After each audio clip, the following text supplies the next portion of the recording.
and I call on Emma Roddick to speak to and move the motion. Minister, around 13 minutes, please. Thank you, Presiding Officer, and I move the motion in my name. We recognise that, unfortunately, asylum policy is currently reserved to the UK Parliament under the Scotland Act. The Scottish Government has been clear through our Building a New Scotland migration paper that in an independent Scotland we would take a very different approach to asylum and migration, building a new system based on treating people with dignity and respect and upholding our international and moral obligations. But the purpose of holding this debate today is to discuss and highlight the impact that UK Government asylum decisions have had here in Scotland and on national and local government, as well as third sector ability to support asylum seekers who live here. As the Scottish Refugee Council is fond of saying, powers are reserved, people are not. And in Scotland, we are determined to support everyone who lives here to integrate into and contribute to our communities. We want to respect and protect the human rights of everyone and provide opportunity and equality regardless of anyone's background. Supporting asylum seekers and treating them fairly when they engage with devolved services is our responsibility, and we have made it our business. But it is undeniable that UK Government decisions, and I'll come on to speak to a few recent ones in particular, impact on our ability to do that successfully and to the best of our ability. Earlier today, I spoke, as I regularly do, with representatives from the Scottish Refugee Council and COSLA about exactly this issue. And I want to lay out some of the most concerning impacts that they've shared of UK Government decisions on their ability to do the work that they do.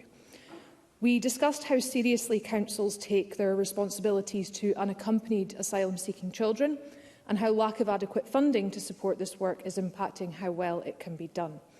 I've also heard how lack of funding to support councils to work with newly recognised refugees is forcing people into destitution and putting councils in the difficult position of dealing with sudden spikes in homelessness presentations. The UK Government claimed on the 2nd of January that the legacy asylum backlog had been cleared.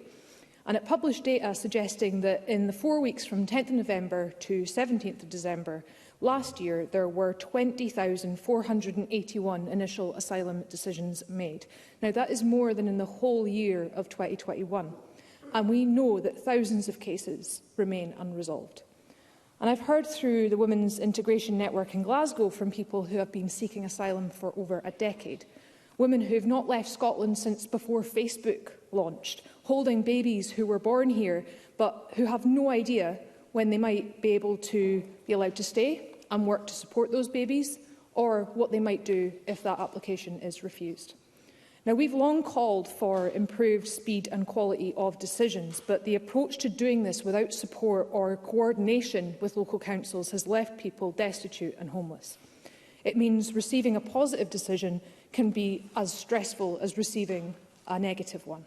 Suddenly, the very little support that you have disappears, with a very short move-on period, and for many, the only option is to present as homeless to the local authority. Without communication and financial support from the UK Government, councils are struggling to do right by those who have been given positive decisions but have nowhere to turn and nowhere to live. The new Minister of State for Legal Migration and the Border confirmed to me on the 3rd of January that the UK Government will not provide any additional funding as a result of the increase in asylum support cessations. In this incredibly difficult situation, local authorities across Scotland are engaging with asylum dispersal, with now nearly half of local authorities in Scotland taking part. There are, of course, housing pressures in many of these council areas. However, that does not prevent Scotland from doing its part in continuing to support refugees and people seeking asylum. What it does do is increase the importance of genuine engagement from the UK Government with local authorities on asylum dispersal and related matters to give them a fighting chance of supporting people to avoid homelessness and destitution, genuine engagement which is sadly still missing. Now, similar difficulties arise in third sector support, and I want to acknowledge, as always, the vital work that the third sector does in Scotland to support asylum seekers. It is one of the privileges of this role to be able to work so closely with the Scottish Refugee Council, who are, of course, one of our partners, along with COSLA, in New Scots. Our New Scots approach has now been in place for a decade, and it's in the process of being refreshed, with a new strategy expected to be published at the end of March and to be followed by a delivery plan in the summer. Throughout its life, it's always held the core principle of supporting integration from day one of arrival in Scotland. But it cannot directly address issues which are out with the scope of the Scottish Government, Scottish local authorities and other Scottish organisations. UK Government decisions therefore have a significant impact on what can be done to support people seeking asylum and communities in Scotland, even in devolved areas. And we are limited in that aim of supporting integration from day one. In a debate last year, I highlighted a comment from the Global Refugee Forum, where I'd been told that there are asylum seekers living in Scotland who have never heard of Scotland and are unaware which country they're in. Now, if someone is unaware that they're in Scotland, it becomes near impossible for us and for the third sector to communicate to them their rights and Scotland-specific services that are available to them.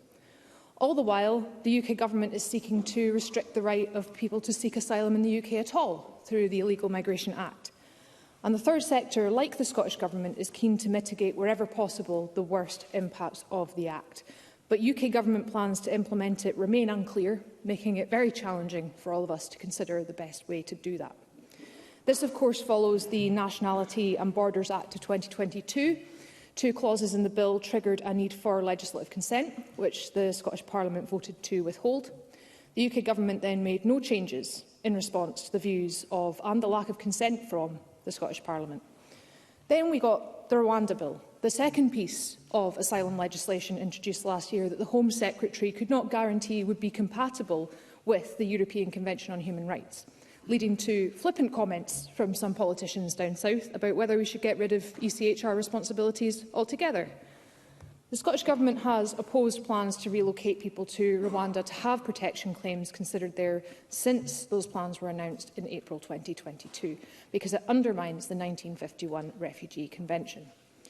The decision of the Supreme Court in November to reject the Government appeal was very important, but we've been disappointed with the UK Government's reaction since in doubling down and introducing emergency legislation to try and force this through anyway.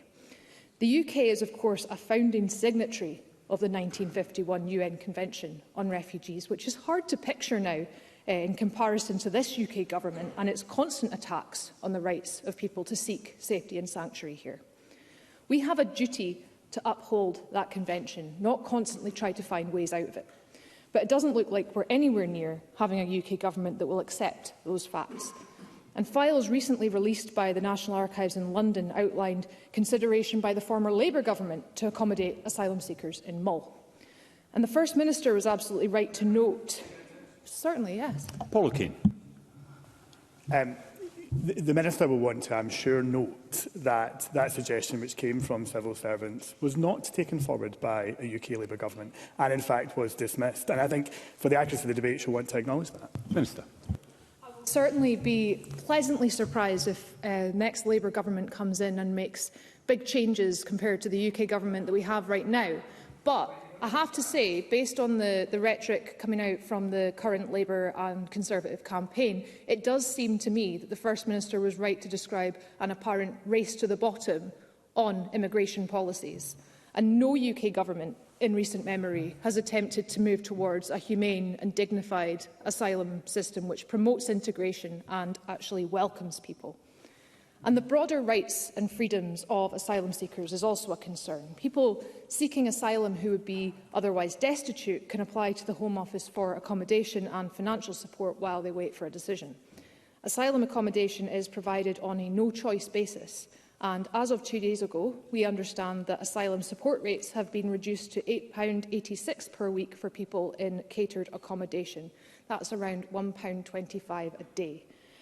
New maximisation policies also increase risk and misery by requiring unrelated adults to share hotel rooms in contingency asylum accommodation. Not only that, but there was a complete lack of engagement with Scottish local authorities prior to procurement of hotels for this use within their areas, or later for the decision to bring in the new maximisation policy. People seeking asylum are also, of course, restricted from working unless granted permission by the Home Office, and we are prevented in most cases from supporting asylum seekers due to the application of no recourse to public funds. We owe those people better. Their human rights are not being realised on £1.25 a day of financial support, the inability to go out to work to earn for themselves, and that terrifying uncertainty over their future casting gloom on every single thought that they have.